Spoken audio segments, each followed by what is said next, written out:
People often ask me about what I want for my own funeral, and some people assume that it's a hard question for me, but I am a funeral celebrant alongside my soul midwifery, so thankfully I'm aware of the choices and options that are available to me. So I have my funeral planned to a T. I have a 3-day event, I'm having fireworks, I want myself and my coffin at my main wake, I want people having a glass of Pinot Grigio, I want the ring marks on the coffin left, I want laughter, I want videos, and I want a lot of cake. I want a big affair. I love the concept of a funeral. You might have heard of that, where I hate missing out, so I'd hate the thought of all my friends and family gathering at an event and a celebration of my life and I'm not there. So I'd like the idea of having a big party if I had the knowledge that time was precious and I was dying. I would want something very simple, but I think for me it would be being organised and my family knowing that I like piano music and that it would be a celebration of life with some really good champagne. And that importantly, that they'd go and have a really good holiday with my ashes, and they'd sprinkle my ashes around lots of different parts of the UK where the beaches that we like to go as a family. The most important thing that I would like for my own funeral is for it to be as natural and with as little impact on the environment as possible.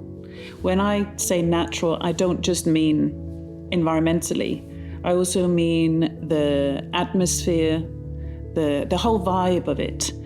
Most importantly, I don't want it to happen in a chapel of any kind.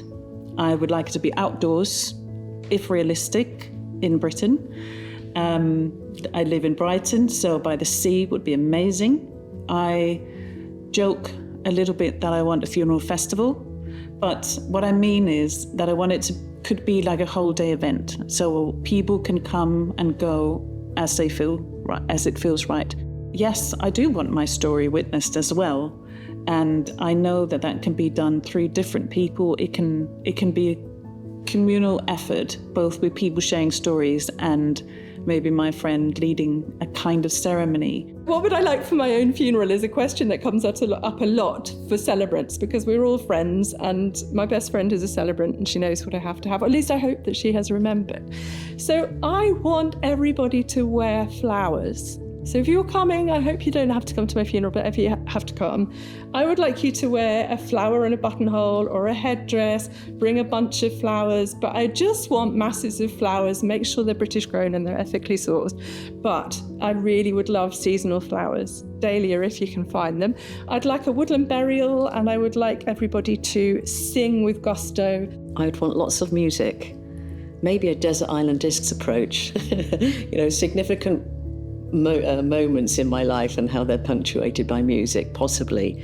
I think that one of the most beautiful funerals I've ever attended was one in a natural burial ground, and we'd done half the ceremony and then this huge white horse turned up and the coffin was laid on a cart and we all walked behind it at the horse's pace, which was a lovely ritual in itself, just sort of chatting gently with people and resisting the urge to get your camera out and photograph the horse, because it was so stunningly beautiful. And it was a day like today, and it was in the woods and it was on the South Downs, and it was just very magical. For my own funeral, I find that actually my wishes have changed over the years. It's something that I've considered back from my nursing training in the early 2000s.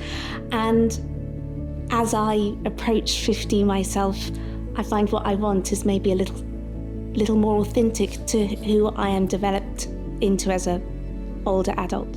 Initially, I wanted something quite traditional, and I think now I err towards a woodland setting, and it may evolve further.